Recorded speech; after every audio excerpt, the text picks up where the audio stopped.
Assalamualaikum warahmatullahi wabarakatuh.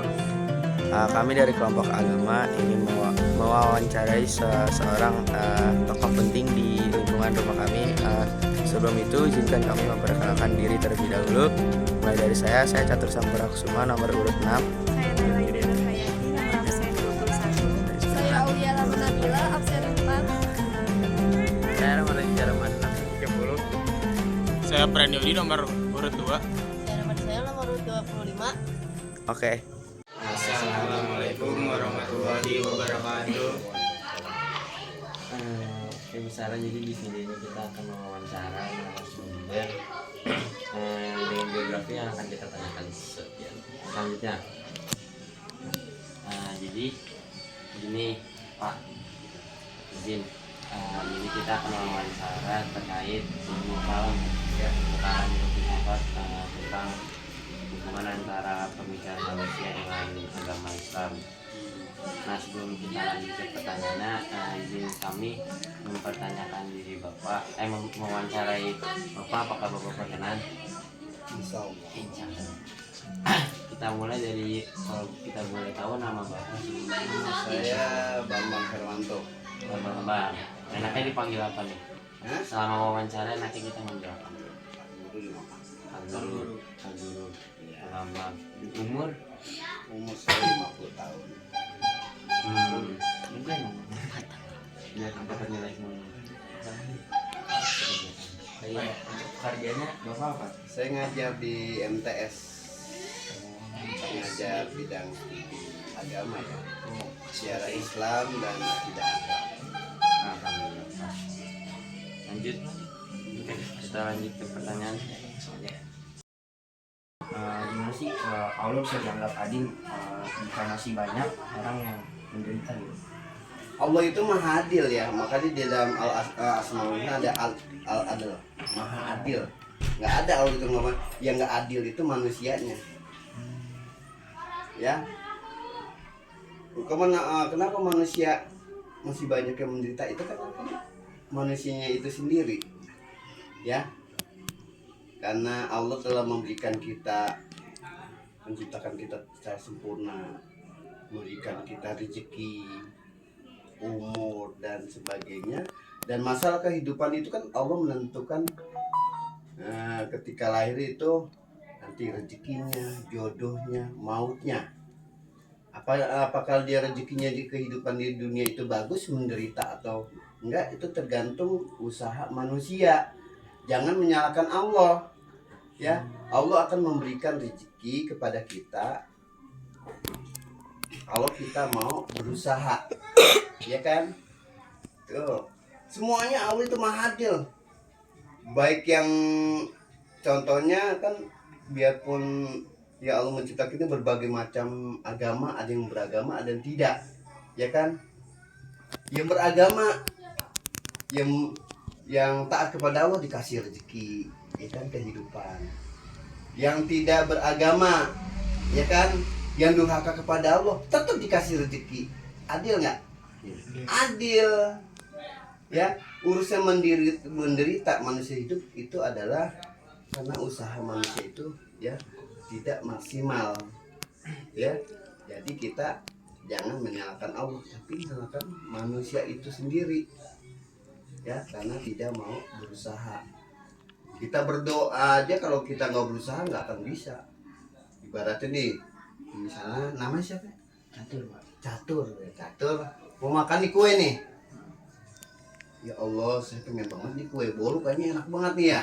Enak banget nih kue bolu, saya pengen makan nih. Tapi nggak ada usaha bergerak tangannya nih. Bisa nggak? Nggak bisa. Makanya ada orang menderita, wah Allah ini nggak adil, saya nggak dikasih rezeki, nggak apa, dia nggak mau bekerja, dia nggak akan dapat rezeki, ya seperti itu ya. Jadi itu kalau Allah itu maha adil, yang nggak adil itu manusia, dia diciptakan sebagai manusia yang sempurna, tapi nggak mau beribadah kepada Allah Subhanahu Wa Taala. Allah nuntut dong, kamu saya kasih rezeki hidup bahagia, kenapa nggak mau ibadah, kan gitu kan? Kamu menderita. Waktu senang lupa kepada Allah, waktu menderita ingat kepada Allah, bahkan menyalahkan Allah.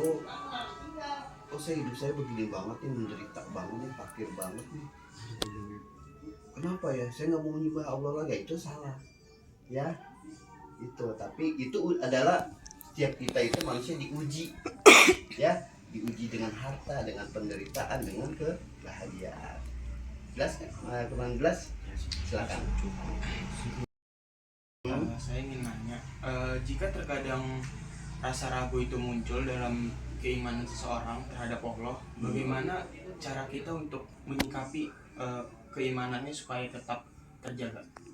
Nah, ini kan ada kisah Nabi Ibrahim, tau nggak Nabi Ibrahim? Tahu. Ya kan Abu Anbiya, ya bapaknya para nabi ya.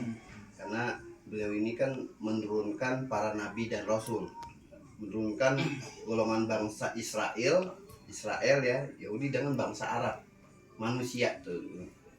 Nah, beliau ini berpikir agamanya secara logika dulu ya.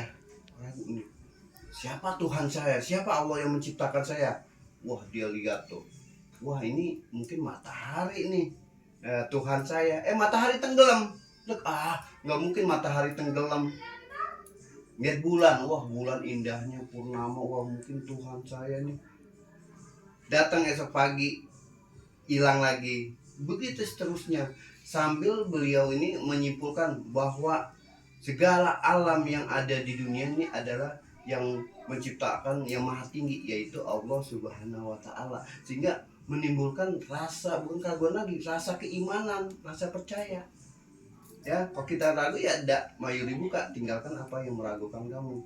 Ya, contoh kalau kita mau menetapkan, oh adanya alam dunia ini ada yang diciptakan Allah. Saya diciptakan, siapa yang menciptakan saya? Allah. Ya saya yakin nih, percaya kita dengan meninggalkan keraguan itu, kita harus yakin kepada Allah. Kan iman artinya yakin ya, percaya, diyakini dalam hati, ya diucapkan dengan lisan dan dibuktikan dengan amal perbuatan. Rajin memperbanyak zikir, memperbanyak ibadah kepada Allah. Ya Allah, hilangkan keraguan di dalam hatiku agar hamba ini dengan ikhlas menyembah ajaranmu. Nah itu timbul, ya itu, ya. Insya Allah akan memberikan kita keyakinan dalam hati, hidayah dalam hati agar terus bertambah iman kita kepada Allah itu ya. Apalagi kalian generasi muda, zamannya udah zaman banyak. Kalau sekarang kalian nih ibaratnya gozul fikir, yang diserang pikiran kalian. Banyak orang-orang barat yang pikiran kita, buat apa ibadah, buat ini. Nah itu kalau kita nggak kuat iman kita, nah kita akan terbawa. Tapi kalau kita berpegang teguh kepada ajaran Islam, kepada Al-Quran, kepada hadis Rasulullah, insya Allah bukan ragu lagi, bukan berkurang iman kita, tapi akan bertambah. Itu ya. Jelas ya? Silakan aja kalau nggak kurang jelas. Ya.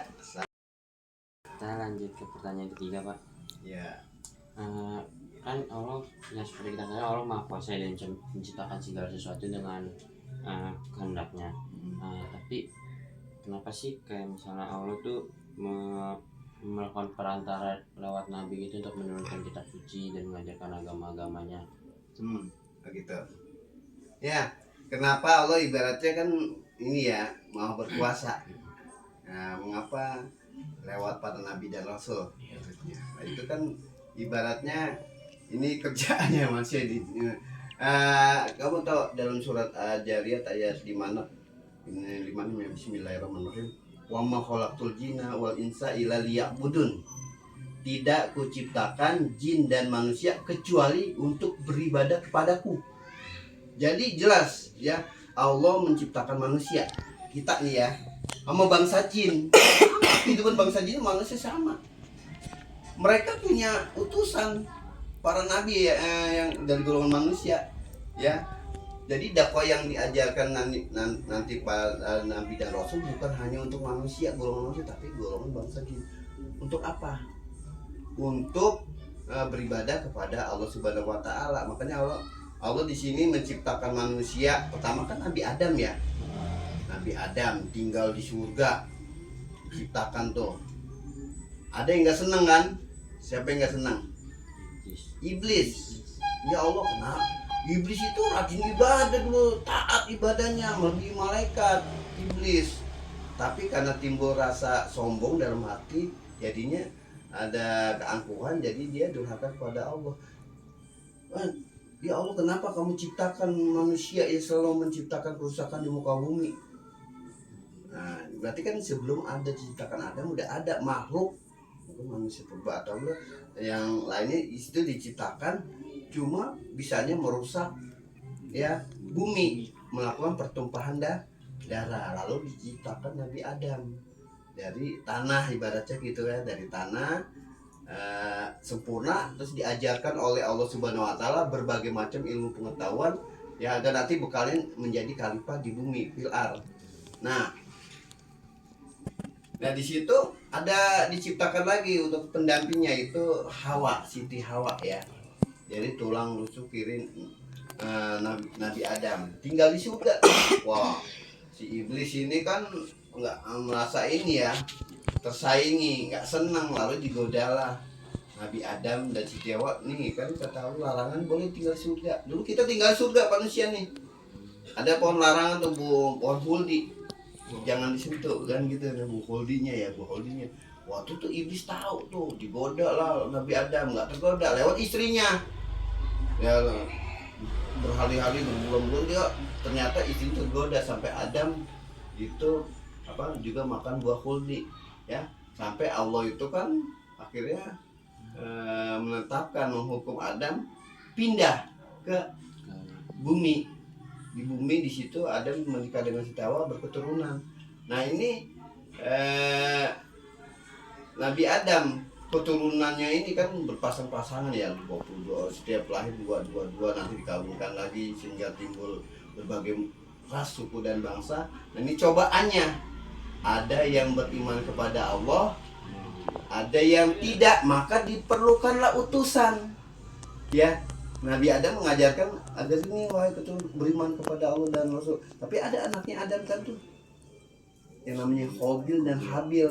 Yang Habil seorang anak yang soleh, yang taat kepada Allah, sedangkan Habil tidak, karena iblis selalu menggodanya, selalu iri dengki kepada soleh, sampai si Habil itu dibunuh ya. Itu pembunuhan pertama ya di dalam di bumi ibaratnya. Nah keturunan berkelanjutan, manusia berkembang biak sampai ke seluruh dunia. Nah ini yang tadi diajarkan Nabi Adam, keturunannya berlanjut ke Nabi Syed alaihissalam. Banyak orang yang akibat goda-godaan iblis itu menyimpang dari ajaran Allah, menyembah Allah lagi tapi menyembah berhala. Maka diperlukanlah utusan.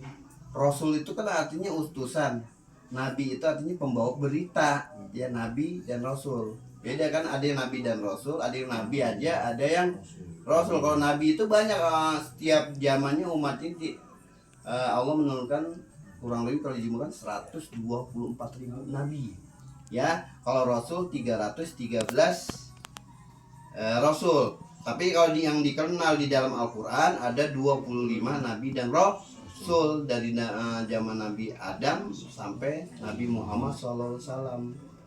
Nah diperlukan nggak utusan di sini manusia sebagai pembawa kebenaran, meluruskan ajaran yang dibawa Nabi Adam atas perintah Allah ya, lewat ciptaannya yaitu malaikat Jibril ya. Allah menyampaikan risalahnya untuk disampaikan kepada Nabi nih ya. Ini perintah Allah dan Rasulnya, nanti tertera di dalam kitab-kitab tuh terhadap Rasul, agar nih manusia ini menyembah kepada Allah Subhanahu Wa Taala dan jangan menyekutukannya, itu kan, agar beriman kembali kepada Allah. Sebenarnya dari Nabi Adam sampai Nabi Muhammad itu ajarannya Islam, Muslim kan menyerahkan diri ya, ajarannya tauhid.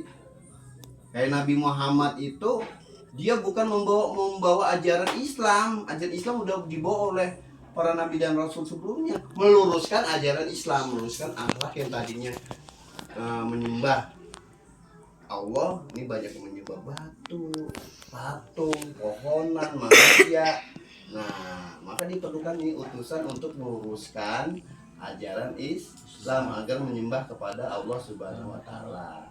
Ya.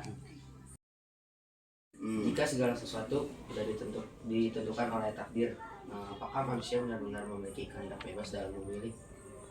Takdir ya, takdir itu kan udah ketetapan dari Allah. Cuman takdir ada takdir yang udah ketetapan Allah, misalnya takdir bahwa nanti Allah menetapkan udah koda dan kodarnya ketetapan dari Allah itu bahwa kita akan mati, manusia akan meninggal kan ketika lahir ditetapkan rezekinya, umurnya, kan itu kan ya jodohnya siapa.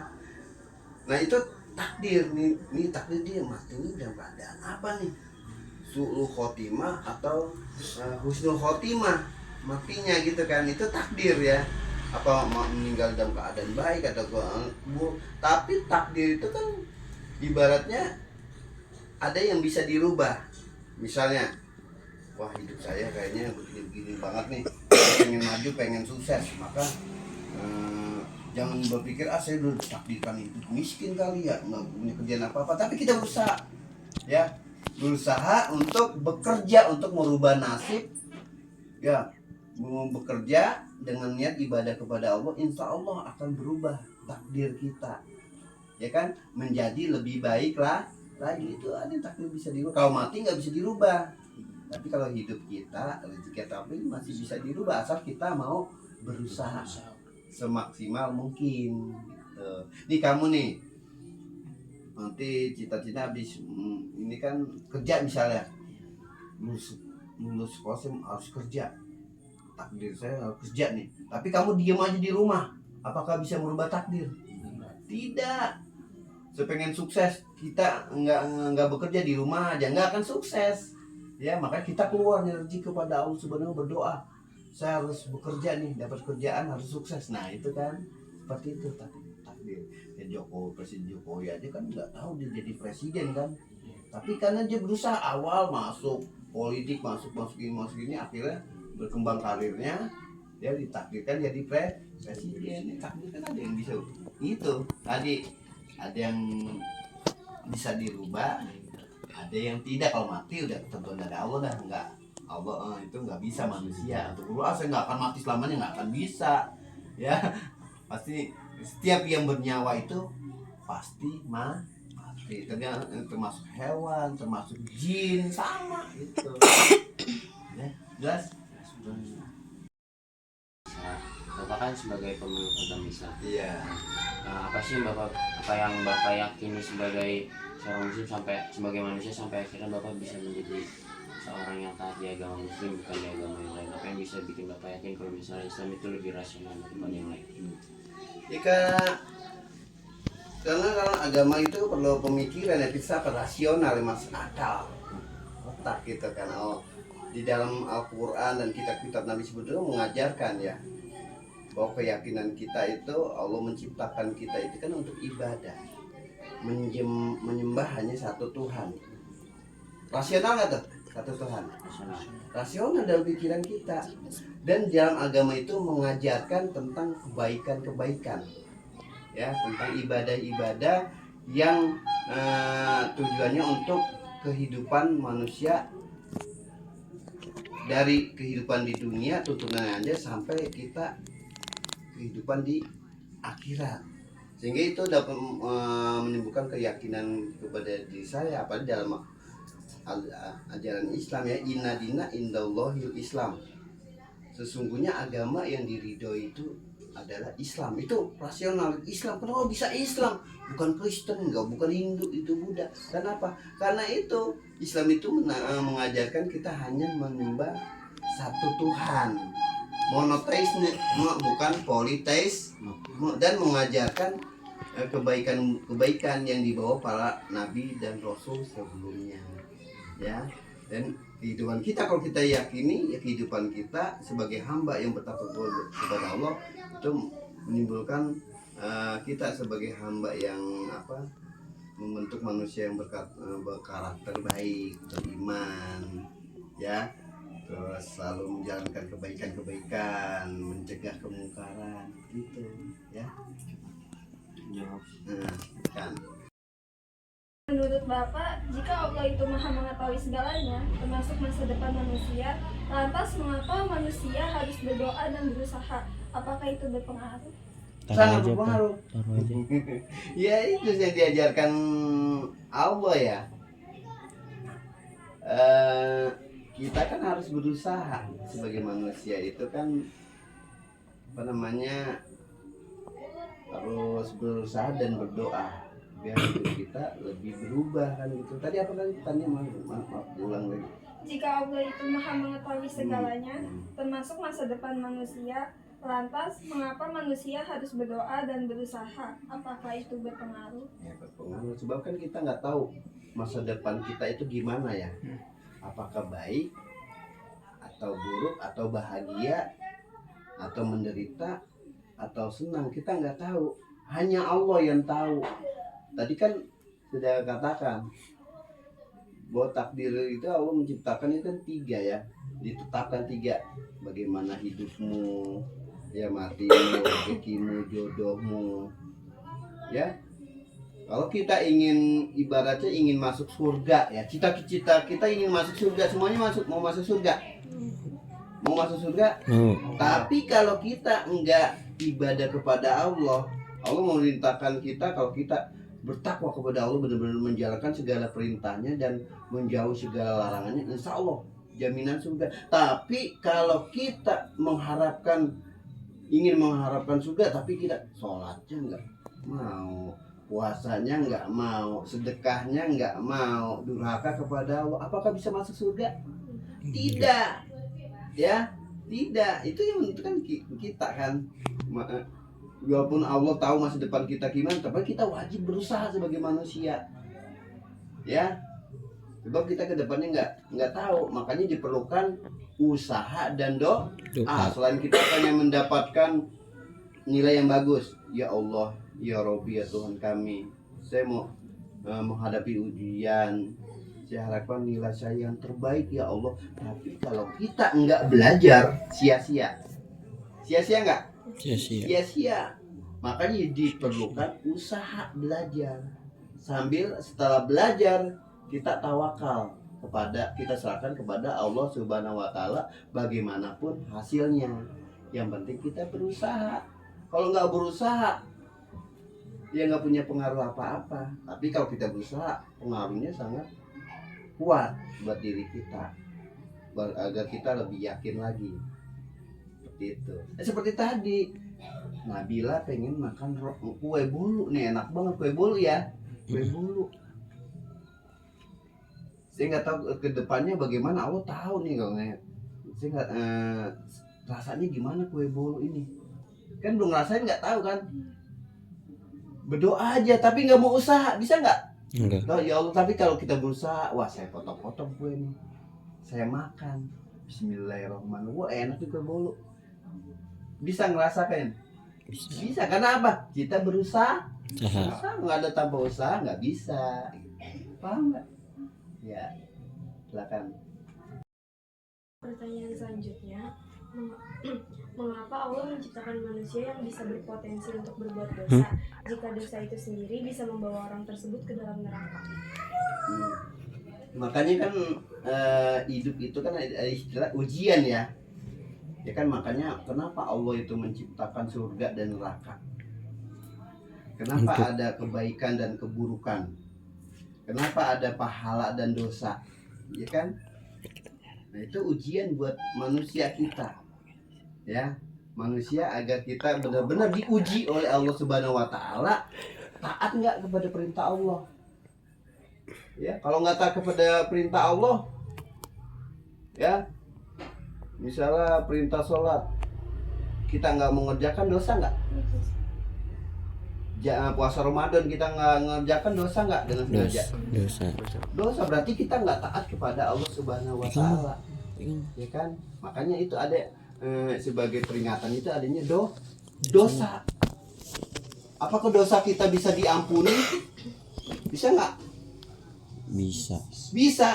Asal kita mau berusaha bertobat benar-benar kepada Allah. Ya Allah, setelah melakukan perbuatan maksiat, setelah meninggalkan ajaran agamamu, ya Allah, mulai hari ini saya akan taat kepada ajaranmu, ya Allah, ampunilah dosa saya. Insya Allah kalau kita ikhlas, insya Allah Allah mengampuni dan menggantinya dengan pahala. Makanya diperlukan adanya pahala dan dosa itu buat peringatan manusia agar hati-hati dalam menjalani kehidupan di dunia ini. Ya, maka ada balasannya ya kalau kita berbuat kebaikan, ada pahala balasnya. Kalau kita berbuat keburukan, balasannya dosa. Nanti timbang di akhirat ada namanya yaumul hisab, tuh dihisab segala amal perbuatan kita. Ya tergantung kita perbuatan kita di dunia dah gitu ya. Dan tergantung usaha kita, keyakinan kita kepada Allah Subhanahu wa taala. Paham ya? Kenapa Allah kembali manusia menjadi nabi? Kenapa ke malaikat yang lebih suci? Oh iya. Coba, malaikat diciptakan dari apa? Dari cahaya, Cahaya. Iblis dari api. dari api, nar ya.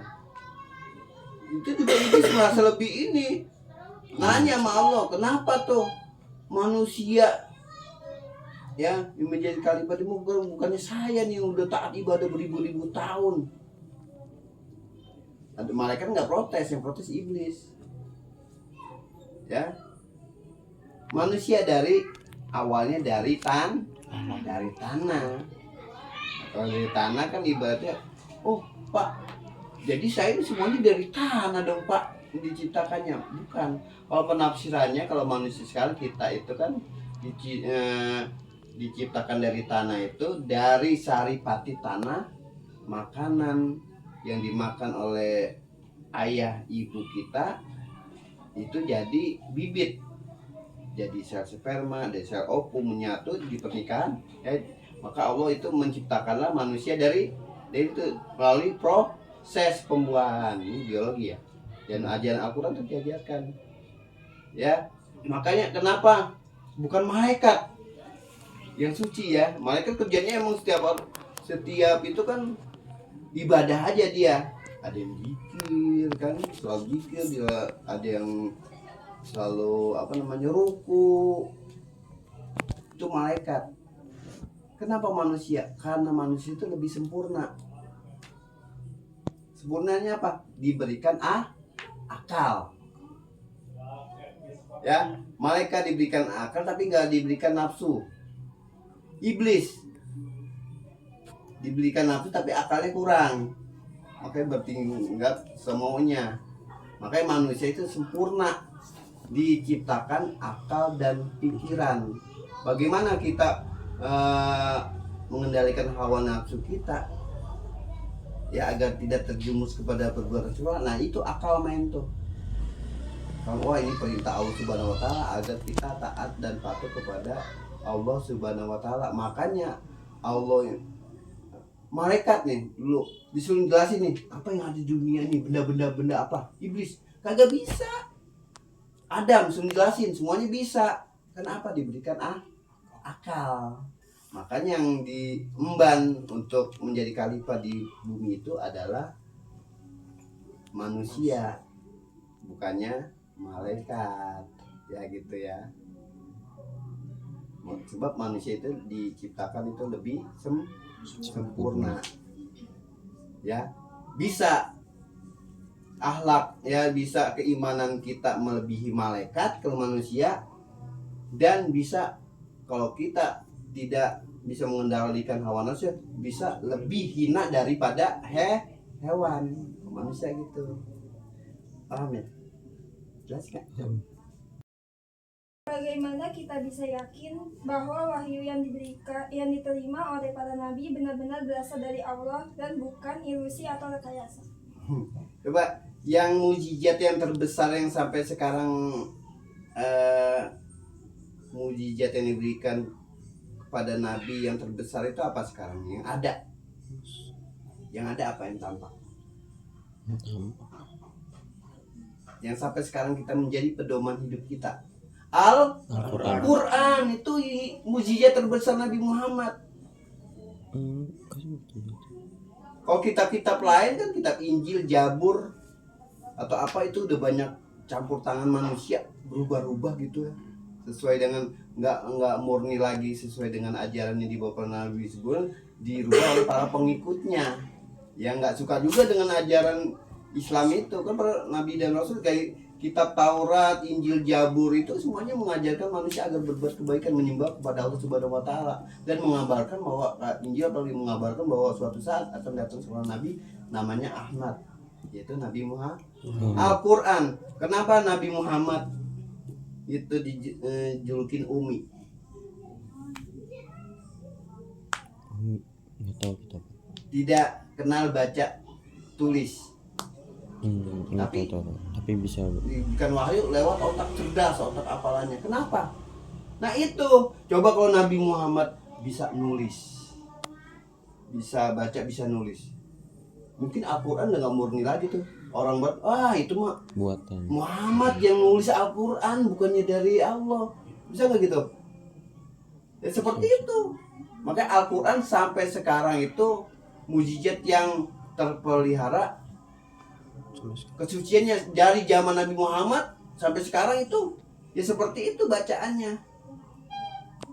Lain dengan kitab-kitab lain ribuan tahun lalu, setiap bulan itu setiap kamu mau tahu lihat baca di Pak Guru pernah baca ini ya kitab ya Injil Perjanjian Lama, bro. Setiap itu pasti ada perubahan-perubahan itu. Kalau Al-Quran enggak. Ya. Jadi kalau Al-Quran itu Allah sendiri yang memelihara kemurniannya. Ya lihat orang-orang yang beriman kepada, makanya dia jaga oleh para hafiz, para penghafal Al-Quran. Ada orang-orang baru pengen bikin ayat diselipin di situ satu, nggak bisa. Wah ini bukan ayat Al-Quran nih. Nah diseleksi seperti itu. Makanya mujizat yang sekarang terpelihara itu Al-Quran, mujizat Nabi yang keasliannya ya yang terpelihara, yang lainnya enggak. Itu yang salah satu mujizat ya. Kayak Nabi Muhammad ya contohnya tadi itu. Ya, coba kalau Nabi Muhammad kayak Nabi Isa, kayak Nabi Musa, nggak dipercaya. Oh Taurat udah banyak tulisan, diganti-ganti tulisan. Kalau Al-Quran enggak. Siapa yang mengalang Al-Quran kan enggak ada. Makanya terpelihara keasliannya sampai sekarang. Yaitu mujizat terbesar Nabi. Jika Islam itu adalah agama yang benar, mengapa Allah membiarkan begitu banyak agama lain yang berkembang? Ya, ya agama itu kan ibaratnya ada agama budaya ya, ada agama samawi. Fitrahnya itu agama itu yang dibawa para nabi dan rasul itu kan Islam ya, Muslim ya. Orangnya Muslim, menyerahkan diri. Dari zaman Nabi Adam sampai Nabi Muhammad itu doanya pasti ya Allah matikanlah hamba-Mu dalam keadaan Muslim, menyerahkan diri. Nggak ada di dalam ini yang namanya di Al-Quran ada Yahudi Nasrani. Sebenarnya itu kan dulu Nabi Isa itu kan ajarannya Islam, dia Nabi Musa Islam, yang menamakan itu ya agama Yahudi, orang-orang Yahudi Nasrani asal katanya dari Nazaret tuh, dia salah mengikuti Nabi Isa. Nabi Isa sendiri itu seorang Muslim yang menciptakan. Kalau di Indonesia dulu masih agama budaya banyak ya, agama Hindu, Buddha gitu.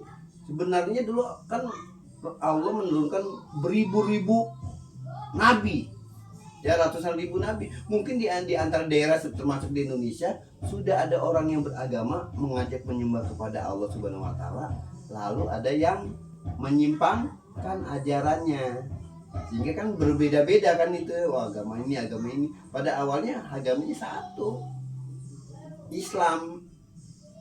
Ya, makanya yang dijaga kemuniannya ini adalah Islam. Kenapa Rasulullah nih, Pak Guru tanya? Kenapa Nabi Muhammad ini, apakah beliau ini menyebarkan ajaran Islam? Nabi Muhammad? Iya.